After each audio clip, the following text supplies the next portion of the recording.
This is Locked On Sports Atlanta, and it's time for the Atlanta Football Party, only on Locked On Podcast Network, your team every day. The Atlanta Football Party, your home for the best Atlanta Falcons football talk. It's local insight you can't get anywhere but here at Locked On. I'm your host, Tenitra Batiste. Alongside me are Locked On Falcons host Aaron Freeman, Locked On analyst Jarvis Davis, and 11 Alive anchor Maria Martin. The Atlanta Football Party is part of the Locked On Podcast Network, your team every day. So what's the formula for success for 9 in year 2? We'll discuss. And full go for Trice or no concern, unbothered? We'll download on that too. And yes, we will be talking about Kirk Cousins. But first, let's talk about if Raheem Morris's level up is going to be enough. Jarvis, in addressing the media this week, Raheem Morris talked about identifying problems faster being the thing that he has to improve on as a head coach. Is this element of Morris's development as a head coach that one thing that can maybe end the playoff drought for the Falcons?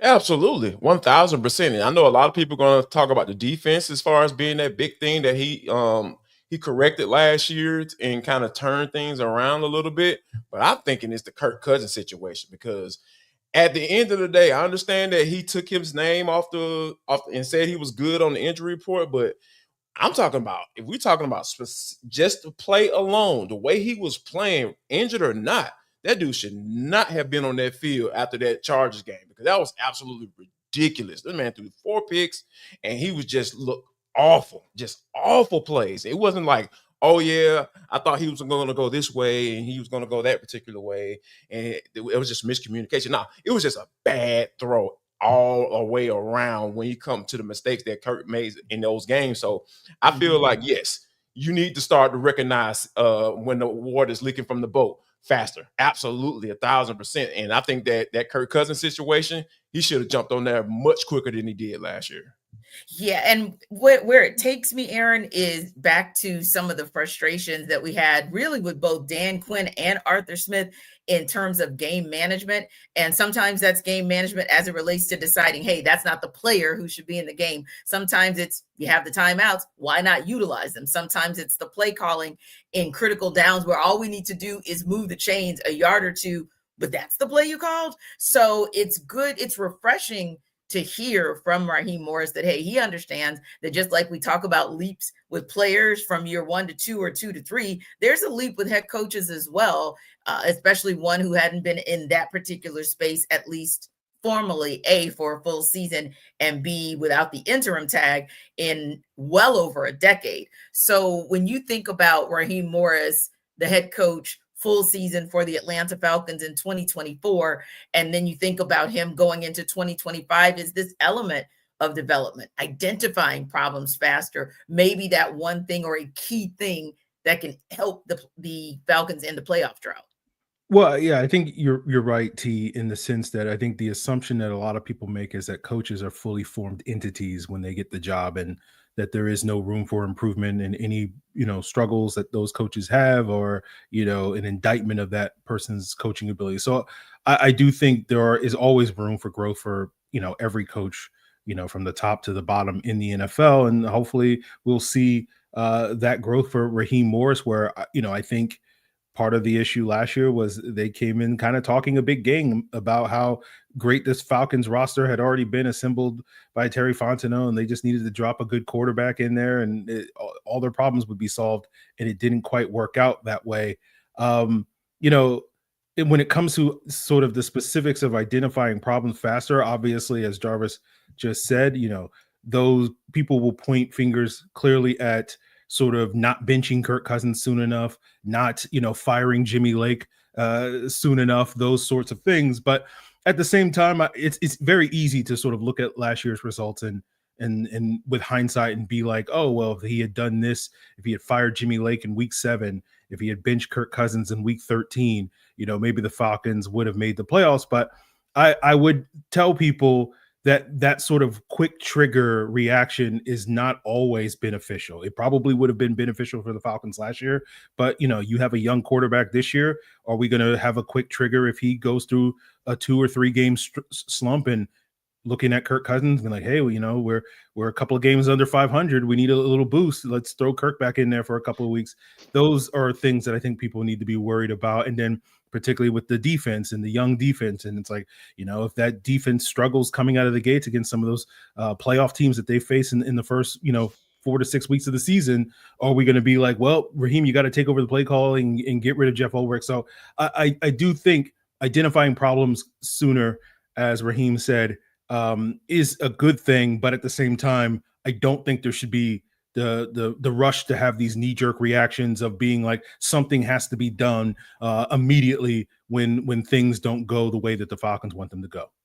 And you mentioned Jeff Ulbrich. We'll circle back to that about him as well, because there's some growth opportunity to talk about for both Jeff Ulbrich and Zac Robinson. But yeah, Maria, I was thinking back even to last night watching, of course, this is NBA, but to make the analogy clear, watching the Oklahoma City Thunder versus Minnesota Timberwolves. And it reminded me of sort of my coverage of G League, in that Mark Dano, the head coach for the Thunder, G League coach for 5 years, now Thunder head coach for 5 years, and how there's growth with him. There was growth with him in the G League. There's growth with him as he's now approaching his first time taking this team to the NBA Finals. And that's kind of what you want. You want to see that growth of a guy like him, along with a Shai Gilgeous-Alexander, similarly to how you want to see the growth along with Raheem Morris, along with, say, a Michael Penix Jr. So when you think about Raheem acknowledging the growth that he needs to see in himself, kind of what do you think is that growth or that key component that you want to see out of him, or that you agree that he needs to grow in as well, so that we are having a conversation about a playoff run about this Falcons team? Yeah, I mean, for Raw, if you're not growing, you're out of a job. I mean, it's really that simple. So year after year, he has to show improvement. And I think when you look at the 2024 season in totality, you had 5 of those games that ended in a 1-possession game that were a loss. So you have an 8-9 record that easily could have turned into a playoff team, finishing first instead of second in your division. You're really close. And so those things tell me that if there are just a couple of tweaks here and there, it could be the common denominator to set you over the edge. I don't think this is the one outlier to send them to the playoffs. I don't. I also really believe in giving coaches a little bit of a grace period. I know everybody wants instant results. It's the world that we live in, but 1 year doesn't really tell you where he's going to go. You hope that in year 2, you see a pretty big jump from Raw and really the rest of the staff. You mentioned Zac Robinson. You expect to see something totally different from Zac Robinson this year. Last year, first-time offensive coordinator in the NFL. That's a whole thing that you're having to go through and learn on the fly, really. And in the conversations I've had with specifically Zac, he says, yeah, there's a certain level of comfort when you're doing the second year. Kind of what works for you, what doesn't. Calling plays from the box, calling plays from the field, like all these things. Now he understands this is what works for me, this doesn't. For Raw, first year back T, as you mentioned, in over a decade in this role for real, you learn a lot. Whether it's, okay, maybe I do get rid of a defensive coordinator a little bit earlier, but to Aaron's point, who knows if that would have fixed the rest of the season? Okay, maybe I put my hands on the pass rush and the defense a little bit earlier. Could that have fixed us and gone to the playoffs? No one's ever going to know, so there's no point in looking back at it. But I do think that there were a lot of small mistakes over the culmination of an NFL season that he certainly can learn from. Again, if you don't see big growth from Raw, you're really starting to wonder about what we've talked about with Terry this whole offseason. We're saying his feet are to the fire, and that's because you haven't seen the growth. You've seen small things here and there that give you like, oh, okay, they're almost there, but the almost there hasn't turned into a reality. Same thing happens for Raw, and then we're having a different conversation, obviously. Yeah, and Maria, I want to go back to something that you just mentioned. Let's stay with you and let's stay with Zac Robinson. What do you want to see out of him? Maybe that one thing that you feel, I don't know, and I'll also take this page from you as well. I don't know that it may be the key for the Falcons to make the postseason, but maybe it's the key for the offense to make that jump, that leap that then puts them in position to get to the playoffs. What would be that tweak for you for Zac? I mean, I want to see him play to the strengths of who he has for sure. That's really been the big conversation piece around this Falcons offense for a long time. And Zac has kind of keyed in on that when it comes to Kyle Pitts specifically. I want to see all of those conversations come to a reality. Use the guys that you have and do what they do well. And for Zac, it's a confidence piece. We'll talk about Mike later on, which to me, confidence is one of the biggest outliers for Mike in being successful. It's the same thing for Zac. If you're calling something, have the confidence to be like, this is going to work. This is 100% what I want to do here. They need to get better in the red zone. That was something that was a big point of contention last year. There's tons of different things that Zac can do, but I think the confidence piece wasn't totally there last year, which is completely understandable given that it was his first year as a play caller in the NFL. But I do think that that's one of the biggest pieces for him being successful, and also just letting Mike have those growing pains as well. It's similar to what Aaron was just talking about. Like, we can't expect Michael to go out there and have a stellar performance every game. If we get that, Jesus, take the wheel. That's the greatest thing of all time. I'm so excited about it for sure. But he's still going to have growing pains, and to have that expectation, how do you manage that as an offensive coordinator? That's going to be a big piece to this season, because you're giving him the keys for the first time. I fully believe Mike can do it, but I also fully believe there's going to be some games where we're like, what were you doing out there?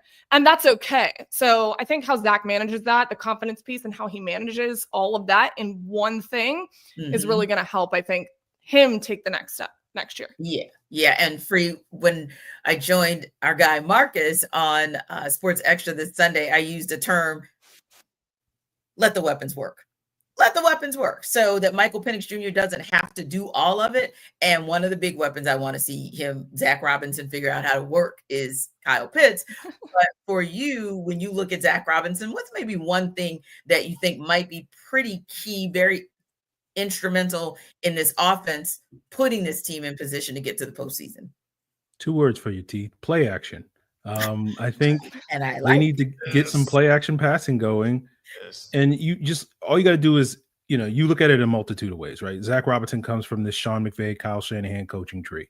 And why is that coaching tree so successful and has basically put their fingers in every NFL offense over the last 5+ years and been successful, is because they do an excellent job marrying their run game to their passing game, so that when defenses are playing them for those first 1.5 seconds, after the ball snapped, they don't know if it's a run or a pass, and they're sitting there going, I don't know what's happening. And then all of a sudden, George Kittle is running behind you, or Justin Jefferson is running behind you, or Jamar Chase is running behind you, or Puka Nacua is, getting that pass over the middle.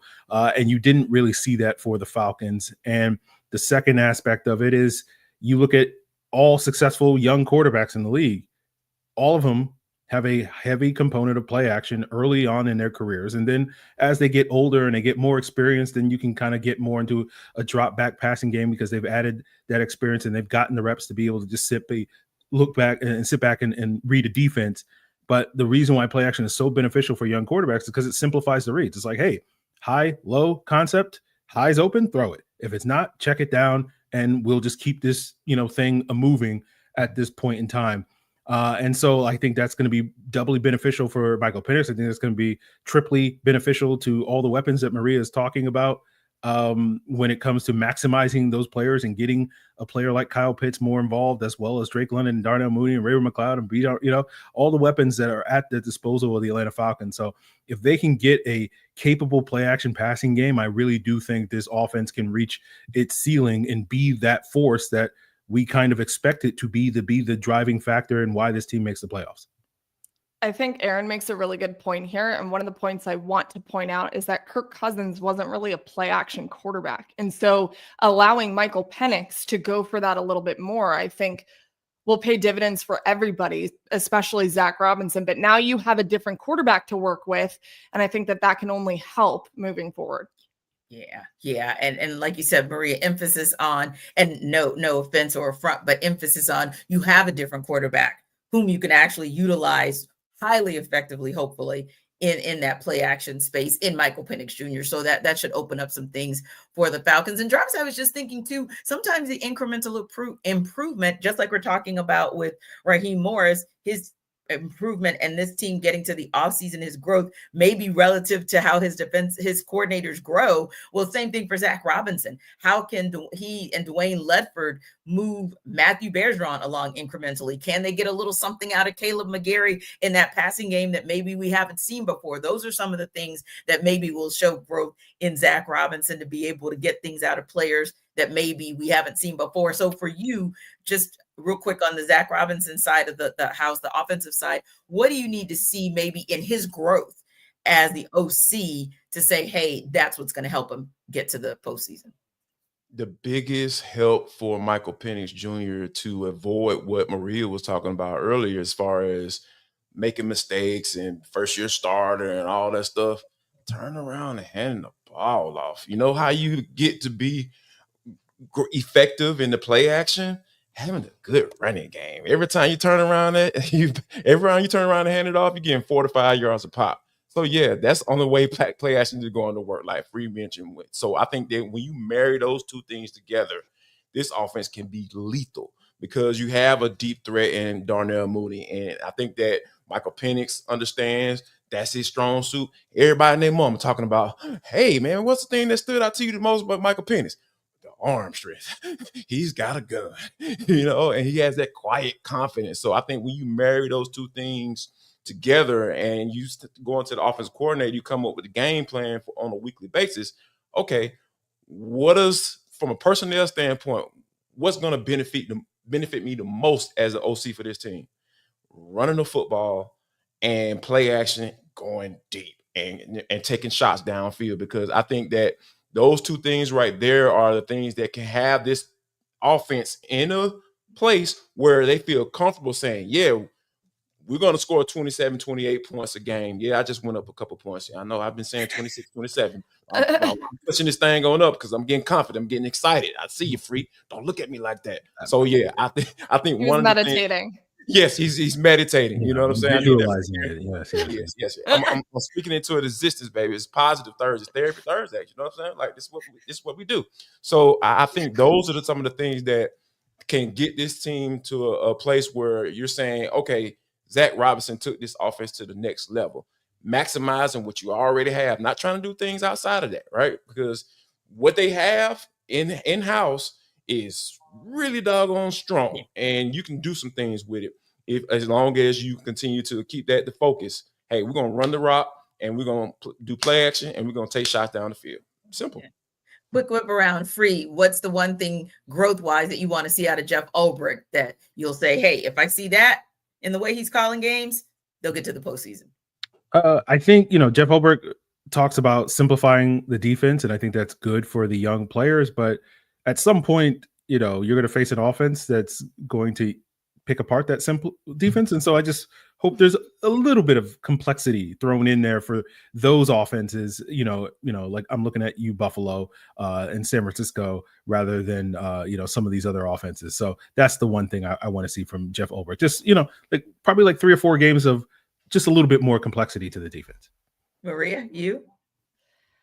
I think the easy thing here is pass rush, so I'm going to pivot away from that. I want to see the secondary evolve, and I want to see it evolve big time. He has put so much energy and effort into figuring out how to make a lot of that better, not necessarily going out and getting these free agents that are a big splash and everything, but he's added some coaches that I think can really benefit in that space. And I really think that that's the kind of growth that I can see from Jeff Ulbrich that makes me think, okay, maybe this defense can be complete, because pass rush is number one for me and it is for everybody else. Mm-hmm. But going to the back half of the defense, I think also needs to step up a lot this year. Yeah. Jarvis? I'll be Captain Obvious. Man, put those boys in position to 3rd and long. I want to see Leonard Floyd. I want to see doggone Jalen Walker and a combination of James Pierce Jr. Let's go. I mean, Arnett Bukaty, hey, man, bro, you go out to fight, bro. Your boy. Contract, yeah. You know what I'm saying? Hey, it's on you, dog. So yeah, that's what simplification means for me when you talk about a defense, putting the players in a position to succeed. You know what I'm saying? So I think that's the big thing for me. Making sure you put your guys in positions to succeed. Don't ask them to do too much. Don't throw a whole bunch of stuff at them. Say, hey man, here's what I want you to do when you go in there. I don't care what the play is. Go get the quarterback. That's where I'm at with it. Make it simple, man. Keep it simple, baby. It's not that hard. Yeah, and I think we would all say the same for Michael Penix Jr. Doesn't have to be that hard. Just put him in a position to succeed. But what will be the biggest key for that? We'll talk about it when we go under further review.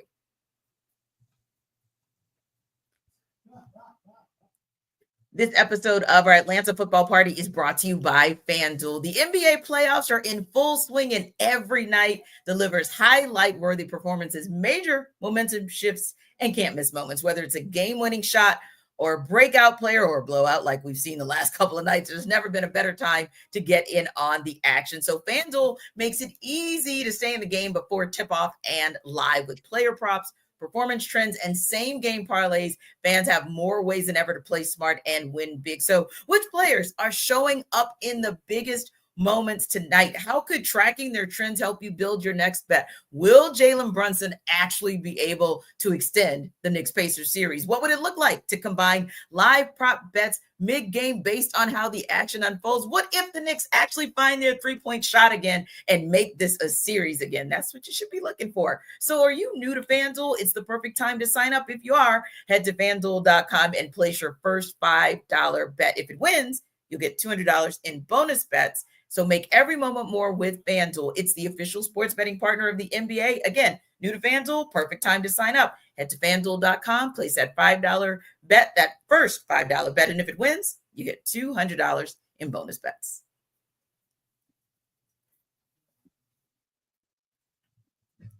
All right, so Maria, the future is upon us, of course, with Michael Penix Jr. getting all those first-team reps to start OTAs. Great experience for him, of course, to continue to come along and be ready for week one. But what will the biggest key be, in your opinion, to Penix's success in his first full year as a starter?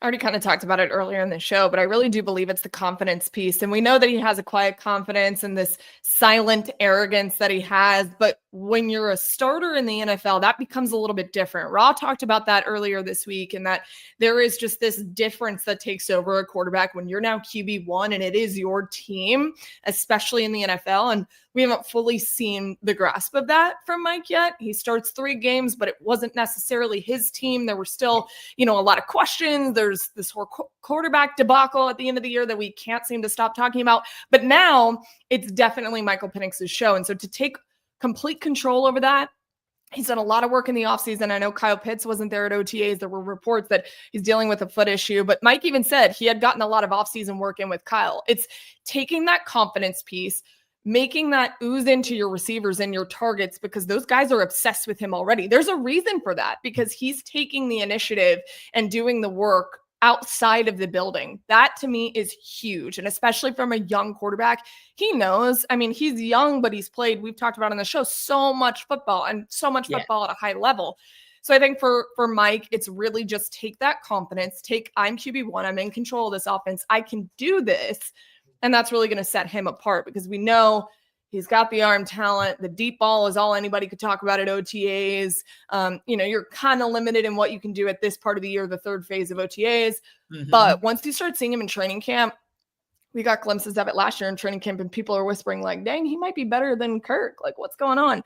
So I think for him to totally take control of that and really just take allness of that, I think would be huge. Even Zac Robinson said, he's just starting to give his opinion. He's like a sponge, and he'll take in everything with coaches, but until he can be like, no, I see this, and this is how I see it, because we know Mike's really good at reading the whole field. Not a lot of quarterbacks can do that at a high level.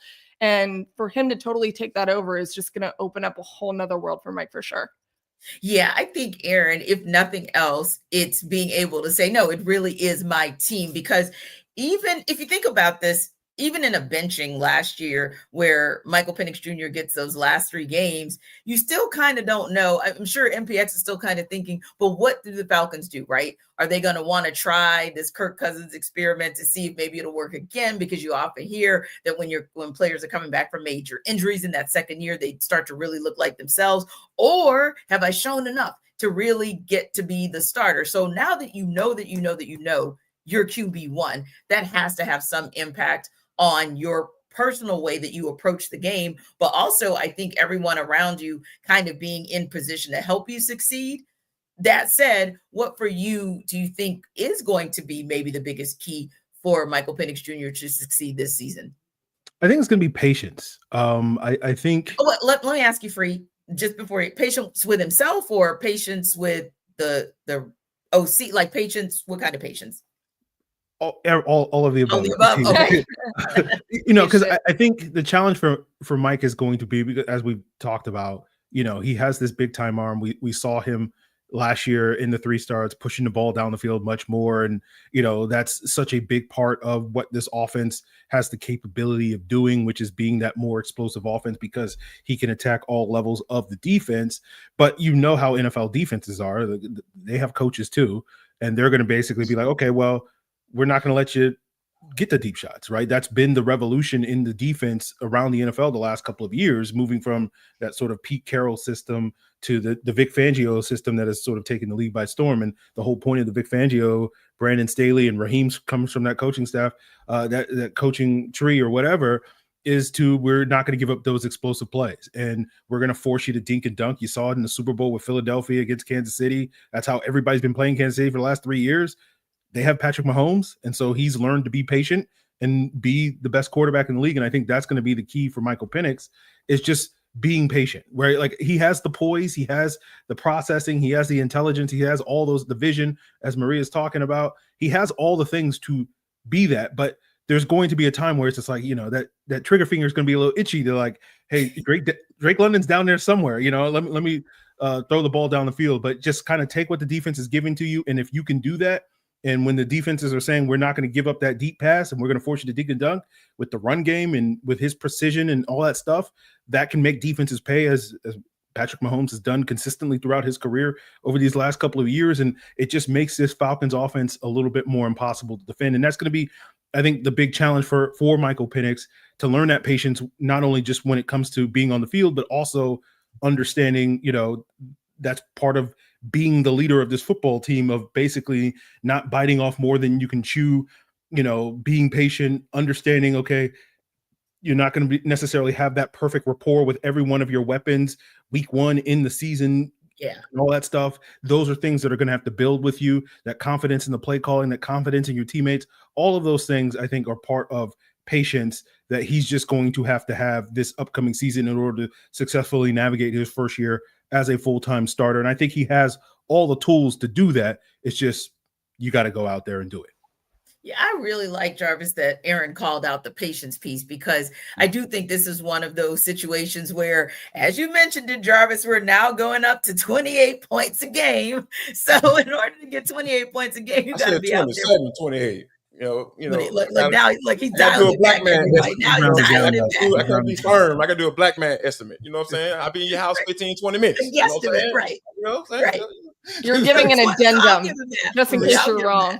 Yes, there we go. Just in case. Yeah, it gives himself a little bit of a margin of error. But I think when you're looking at 27, 28 points a game, like, you kind of think you're out there gunning it, right? But on the same token, I think Free makes a great point. What if that doesn't come to you in the first, second, third quarter, first, second, God forbid, third game? How patient are you going to be with yourself and everyone around you, including your play caller, to be able to settle down and still understand that that doesn't mean that you're not going to succeed throughout the course of the season? So I like to Free call that out. What for you is maybe one of those keys to success for Penix Jr. now that he's going to be the full-time go-to guy?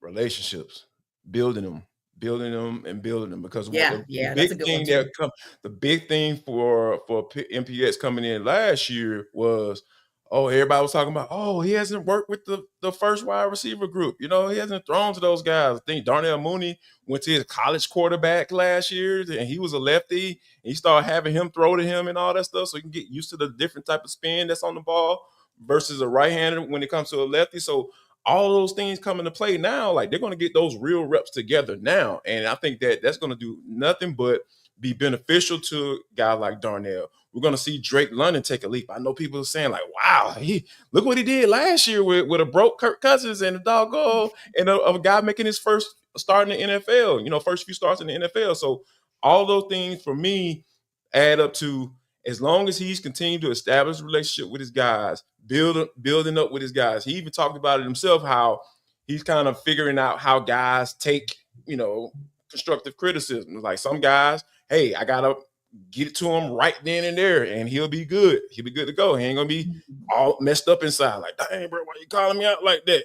Or versus, hey, the guy that's like that, hey, man, in practice, in this particular play, man, I need you to be here because this is what I'm looking at. And this is my read before going into this play. So I need you to be in this spot right here. So all of those things kind of add up to, hey, got to build those relationships with your guys. Got to understand and have the confidence to push back on your OC saying, I don't like this play, Zach, or Z-Rob, as he refers to him. I don't like this particular play. So here's what I would like to do in this particular situation because I feel comfortable and I feel like Darnell and or Drake have a better matchup on this side, in this particular play. So that's the type of stuff that I feel like that's going to get him to that next level is building those relationships with his OC, building those relationships with his teammates. There's one more thing that maybe finally the Falcons have put to rest that may actually be critical to Michael Penix's success this upcoming season. We'll talk about that on the other side.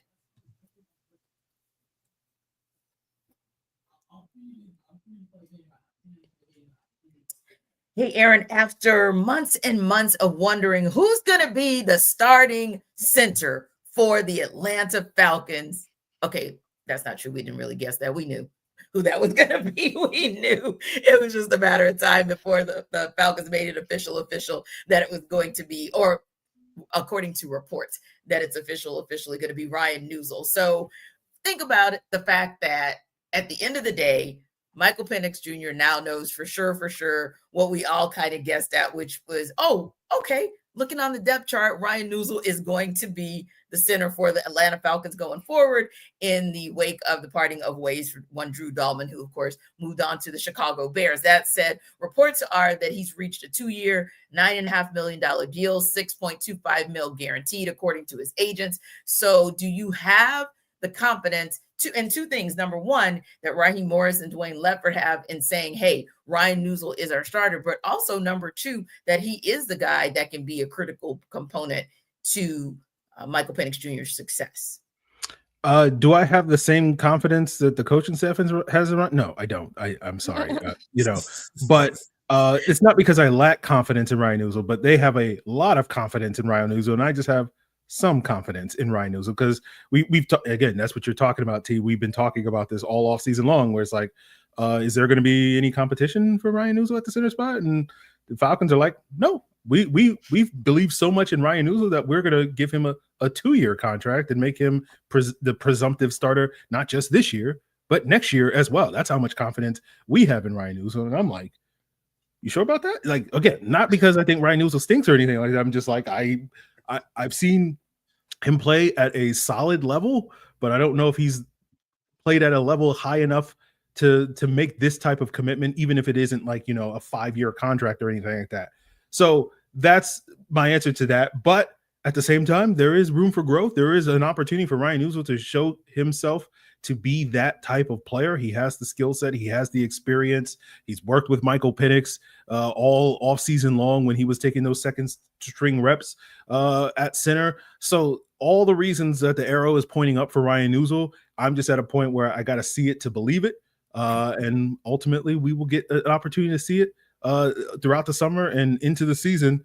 But no, I do not have quite the same level of confidence in Neuzil's abilities as this coaching staff does. But, hey, call your shot. And if it works out, then, everybody will be like, hey, they knew something that we didn't. So we'll take it. Yeah. And so are you concerned, Aaron, that there's going to be that much of a drop off? And when I say that much, I'm using that term loosely, but that much of a drop off from Drew Dalman to what Ryan Neuzil brings to the table? Like, what are your biggest concerns about him?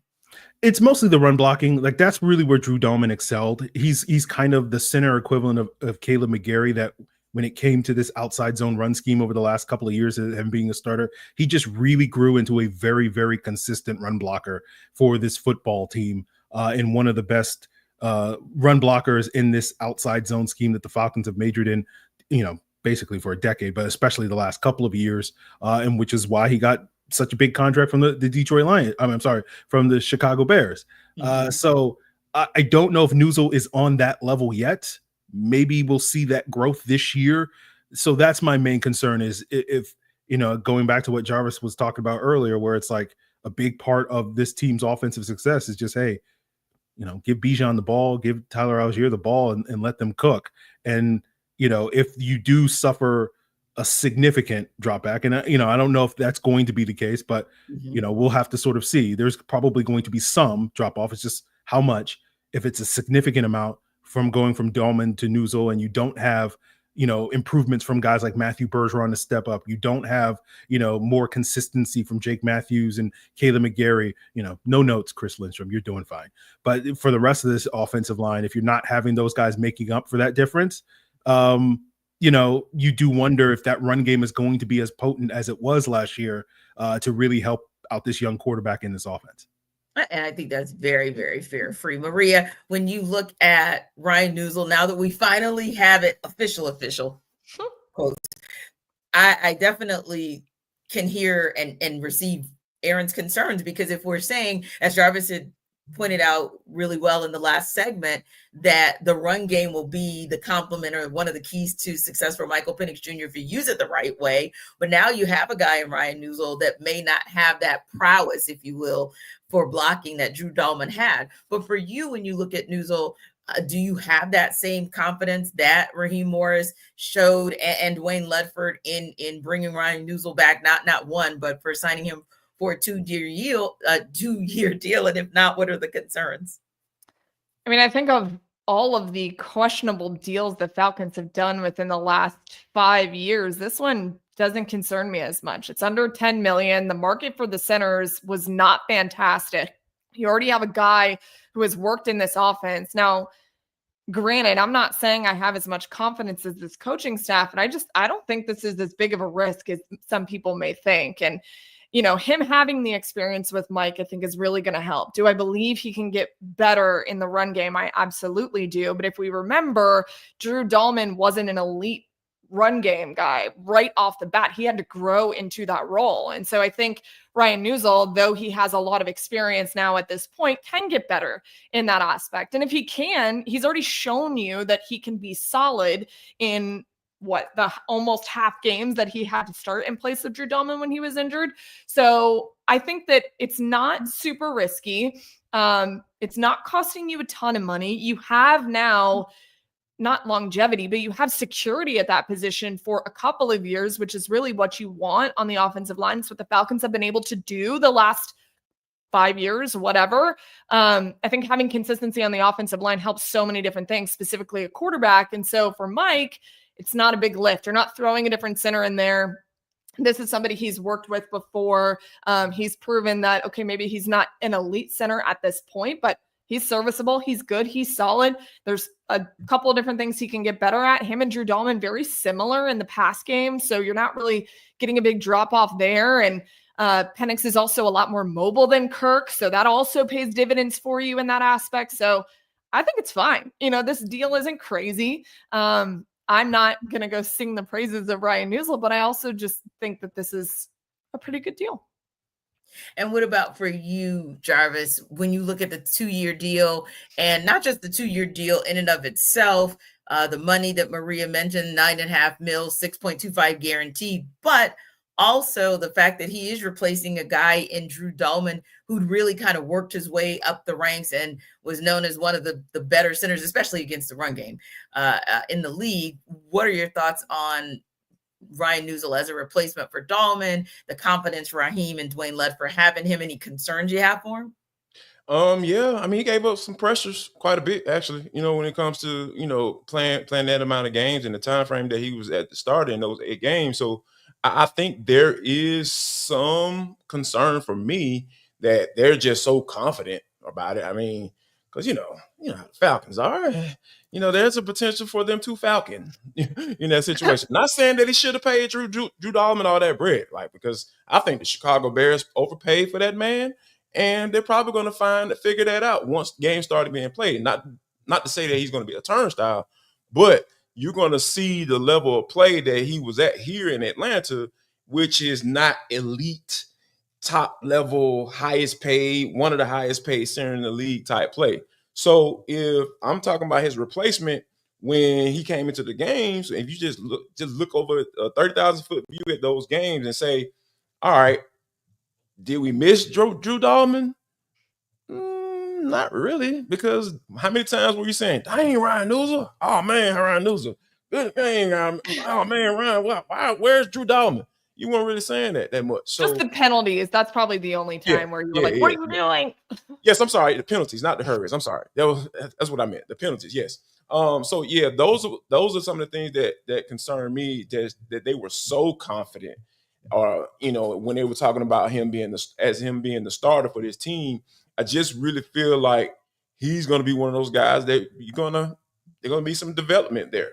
I mean, I understand he has the base talent level that Dwayne Leffert feels very comfortable with. We're talking about his power and talking about what he brings to the table and that passing game. So I think there are some things that for him, he's going to have to get better, and we're going to have to be comfortable with it. There's going to be some development, just like with Michael Penix stepping into a full-time starter role.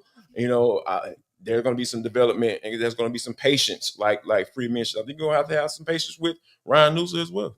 I was just about to say that, Jarvis. Like, just as we talked about the fact that this is Michael Penix Jr.'s first time as a full-time starter, this will be Ryan Neuzil's first year as a full-time starter. So the pressure that may mount on you, coupled with the fact that you are that guy for that guy, I think it's going to be very interesting to see how that plays out, at least in the first couple of games, as they're sort of settling in as QB1 and the starting center. So Bralen Trice, another guy that we've kind of been waiting to see again, has been working off to the side with the training staff so far during OTAs. Raheem Morris did say that it is a, quote, realistic goal for Trice to be a full go at training camp. But for you, Aaron, are you concerned about him being a full go when the season starts?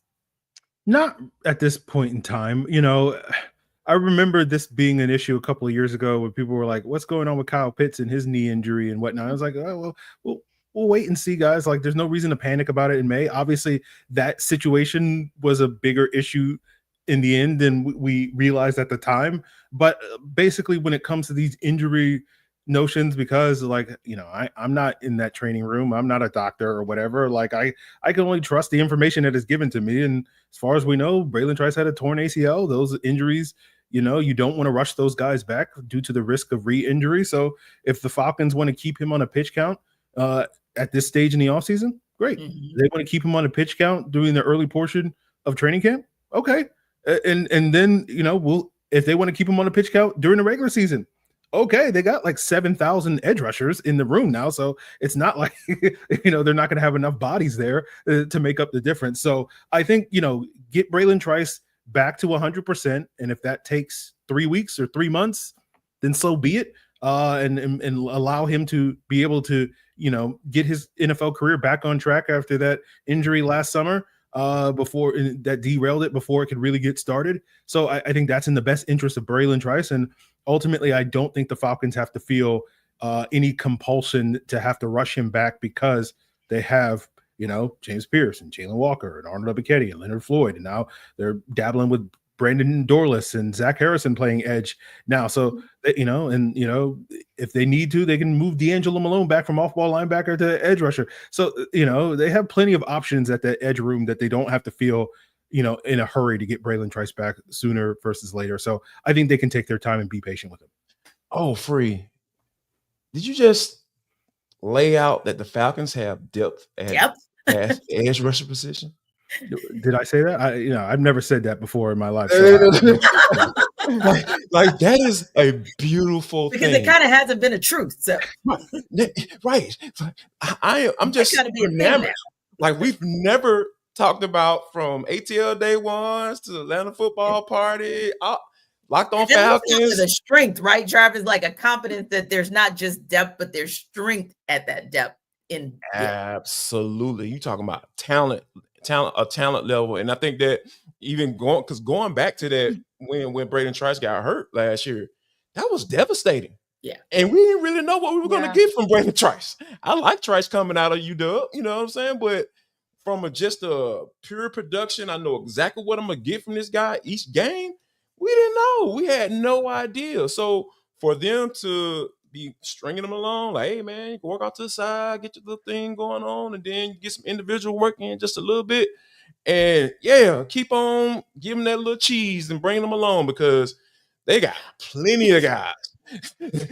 They have plenty to work with right now at this moment. So yeah, for me, I feel like this is a Bralen, get healthy, bro. You know what I'm saying? We'll see you on the flip side. Yeah.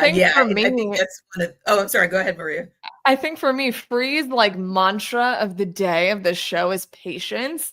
And the Falcons are allotted this with Bralen Trice, which if you would have told me last year that they'd be in this position and they could exercise patience with a 3rd round draft pick that they really had a lot of faith and confidence in, I'd be like, you're nuts, because they really need him. They need him to be able to show what they drafted him for. But now it's like, all right, let's kick it. Let's just string it along, like let it marinate. You're kind of hurting. Okay, no, you don't have to go. It's okay.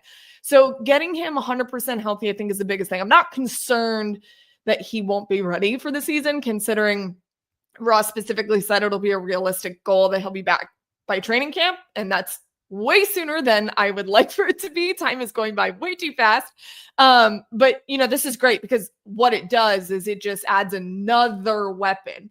Free laid out all of the depth pieces, which I can't believe we can even say that here in the year 2025 for the Falcons on defense, right? And now, our 3rd round draft pick, Bralen Trice from a couple of years ago is healthy.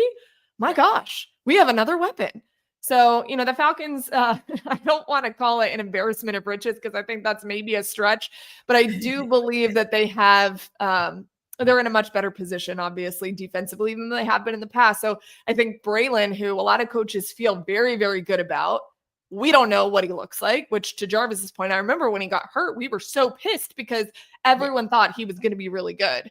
Yeah. And so what if he is that good? You've got another weapon, another piece. That's a great thing. Yeah. What are we talking about here? Like, what is going on? What are we doing? We're accustomed to having this conversation maybe on the offensive side of the ball. Nice little wide receiver room you got there. Nice little running back room you got there. But I'm sorry, edge, pass, rush room. Oh, wow. You have a room? Oh, okay. That's a starting point. You actually have a room. So no, I think you guys make a good point. Like, we're not as concerned about Bralen Trice and where he might be at the beginning of the season, even looking back to the devastation and the concern that there was last season. But maybe there's something else that you're concerned about. Maybe not so much somebody else's presence, whether it's at OTAs or the beginning of the season with the Falcons. I don't know. Maybe you're concerned. Maybe you're unbothered. Maybe you'll tell me on the other side.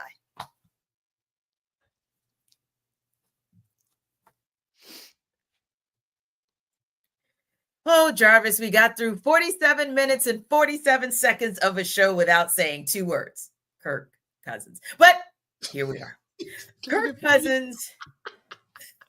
I said it once. I said his name once. Yeah, you did. There we go. Notice, I didn't even pick that up because it didn't register on my radar for reasons that we will not belabor this show about. But ultimately, here we are, ready to talk about one Kirko because he wasn't in attendance at OTAs this week. But let's just be real about it, Jarvis. Does Cousins not being there really concern you? Or would you rather he stay away from this facility? And are you okay with that? I'm cool, man. Stay away. It's all good, baby. You know, Rock can sit up here and say, "Yeah, I don't think he's out here." You know, he's somewhere around here. You know what I'm saying? Or he's somewhere in Atlanta. You know, somewhere. You know, I don't care. I really don't care. People making this a big deal, like, really make me want to go to the bathroom sometimes because I just don't. Why we just can't flush big outrage, right? Just flush it. Yeah, just flush it because it is what it is at this point. Because if Aaron Rodgers decides that he wants to go off and smoke hookah for the rest of his life in India, you know what I'm saying? Like, okay, Kirk probably gonna go to the Steelers. All right, I got you. But barring a crazy injury that no one should be wishing for at this point, if you're a Falcons fan, I know you want to get rid of Kirk. I get that. but that would not be cool if you're doing that. And, Kirk is going to be on this squad. And the Falcons have said, and they've proved it time and time again, that they are comfortable with this man holding the clipboard for the rest of this season. Absolute 1,000%. And they proved it time and time. But I don't think people still don't believe that. So, yeah, I don't care that he's not at voluntary workouts. And then if he's not at the mandatory workout that's coming up here pretty soon, I wouldn't care then either. So, yeah, I'm tired of this. Y'all just need to go to the bathroom and flush this. Because we don't, until something happens from another team, he's going to be here. That's it.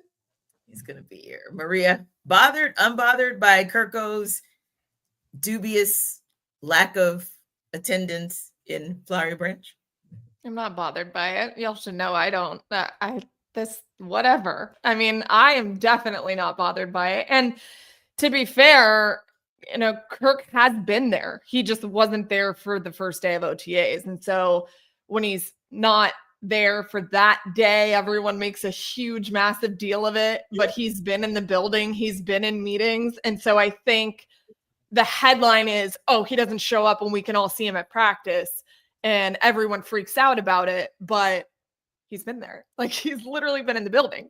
And whether he's there or not there, okay, it's Michael Penix Jr.'s show now. He is now the quarterback. And patience is our mantra for the day. That is the word of the day, is patience, right? We're going to meditate over it. And that's what the Falcons are doing over Kirk Cousins. They have to be patient to see where this goes, because this ain't going to happen tomorrow. And for him, it's like an animal. They can do that. And for him too, Raw and Zac Robinson warned us of this. I'll call it warned us because everyone's so obsessed with the idea of Kirk stepping into the building or not and being visible to people or not. They said from the very jump, they don't anticipate him being there every single day. So it shouldn't be a shock and a surprise when sometimes we don't see him. He's played over a decade in this league. For him to not be there backing up Mike on a voluntary workout, okay. It doesn't bother me at all. Yeah. And I think Maria makes a good point about the whereabouts of said Kirk Cousins, because honestly, and of course, hey, be in meetings, whoop, whoop-de-whoop, be in the building, whoop-de-whoop. But for the vast majority of people, if they don't physically see you, it's you're not there. So that's how we're kind of treating it, Kirk Cousins, you're not there because you didn't get seen. But for you, does any of it even matter? Well, no, it doesn't, because the issue is this time of year, there's not a whole lot going on. So every year we got to make a story, whether it's the Falcons or any other team, about which player is not showing up for voluntary workouts. Right. And it's just all right, yesterday or the other day, whenever it was, Kirk is that guy, tomorrow will be somebody else. And it's just because you got these 24-hour sports channels, that have, one of which covers the NFL specifically. And they got to have something to talk about for 24 hours. So that's the thing. So, yeah, I think that's more of it at this point in time. And then the whole voluntary thing, if you drew a Venn diagram of who shows up for voluntary workouts and who's in the Hall of Fame, those circles do not overlap. It is not a big deal when players do not show up for voluntary workouts. But, I do think eventually there will be some benefit. I was talking to Will McFadden of AtlantaFalcons.com yesterday, and he pointed out, hey, there is some benefit for Kirk Cousins being the backup quarterback because, some of these rookies will get a chance to go up against a starting quarterback in practice over the course of the summer in practice. So, ultimately, if and when Kirk does decide to show up, whether it's for voluntary, mandatory, or training camp, whatever, there will be some benefit. It's there's a positive spin on Kirk Cousins being the backup here. I didn't think we would ever get there this offseason, having, something positive to say about Kirk being a $50 million backup quarterback. So, I'm glad we got that out of our system. And the last thing I'll say is, Jarvis, if we send Aaron Rodgers to India, I think it will be an international incident because they'll probably wind up sending him back here. So, yes, I agree with you. Return to sender. Yes. Oh boy. They didn't want to sign for him, so we send his behind back. I gotta love the pettiness that comes out each and every week on this show. Now, this was something that was interesting that kind of came out as well that I wanted to get you guys' thoughts on, because hey, there's going to be conjecture, and more conjecture about Kirk Cousins, pretty much until there isn't any conjecture on Kirk Cousins. So that said,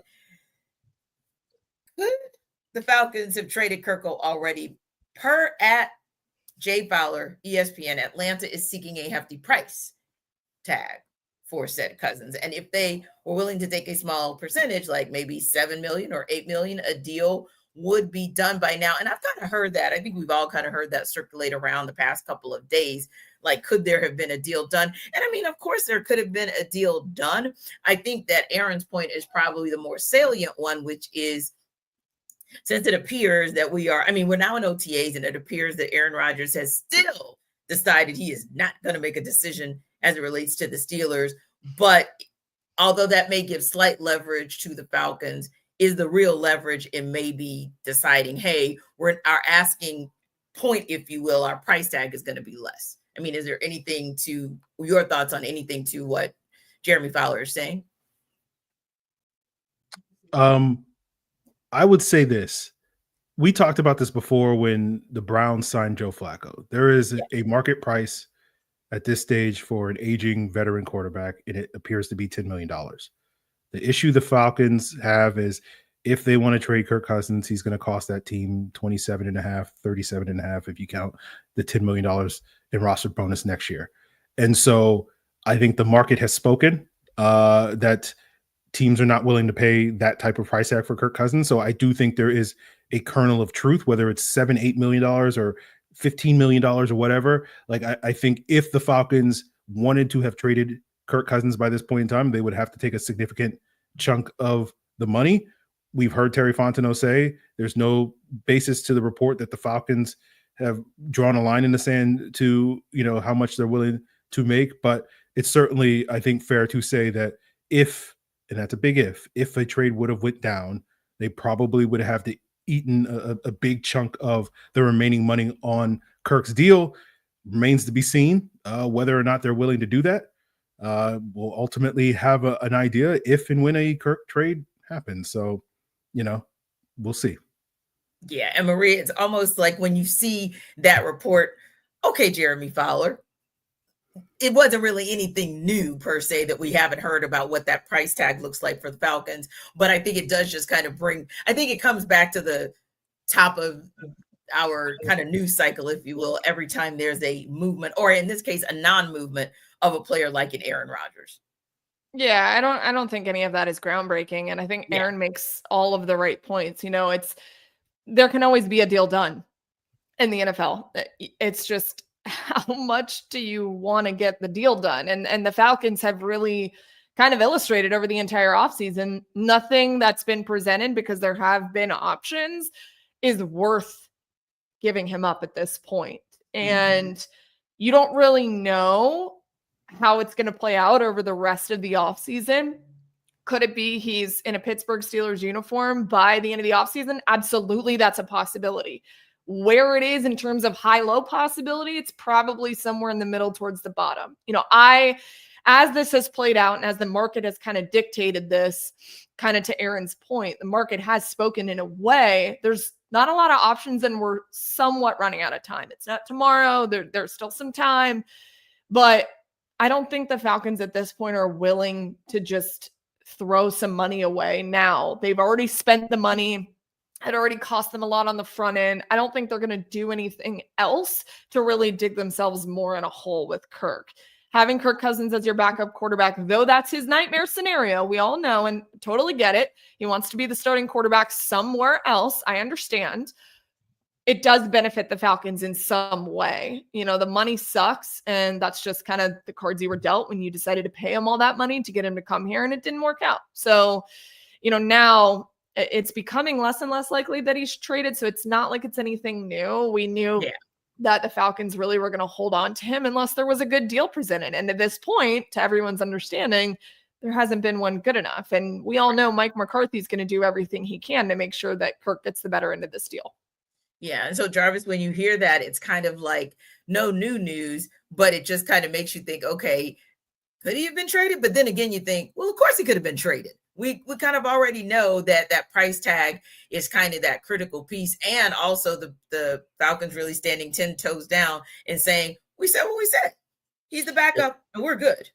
Yeah, the Falcons have an idea, a great idea of what a deal that benefits them looks like, and they're going to stick to that, obviously. So, and like Maria mentioned, at this point, you can assume that he's going to be on this roster once the season starts as the backup quarterback. And like I said, as long as the Falcons are okay with that and potentially answering questions here and there, especially when training camp opens up, yeah, I mean, it is what it is. Yeah. And Jarvis, you make a great point there as we wrap up. I think that's the critical point. I don't know if I had to rank it, right, where it's like, okay, what's the thing that moves Kirk Cousins?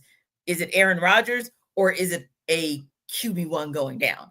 I almost feel like at this point, it might be a QB1 going down that then brings this conversation back to the forefront, because this Aaron Rodgers saga, it just seems like it's going to go on and on. It doesn't seem to have any like end date in the foreseeable future, maybe until you get to mandatory OTAs. And for that matter, the dude might just be like, I'll just take some fines because I'm still not ready to make a decision one way or the other. Then maybe he says no, and the Steelers might say, hey, Kirk Cousins, Falcons, too rich for my blood. We'll just roll with Mason Rudolph because maybe they'll just decide. I mean, no, seriously, man, they are doing some odd things. So I'm not willing to say that they might not roll the dice with Mason Rudolph. To me, the number one way that is the option, or the number one option that's the way for Kirk Cousins to be out of town or get out of town, is because QB1 for some team that actually has a shot at getting to the postseason loses QB1 for the season, and then he has an option to go there. That to me is where that conversation picks up with some legitimate steam.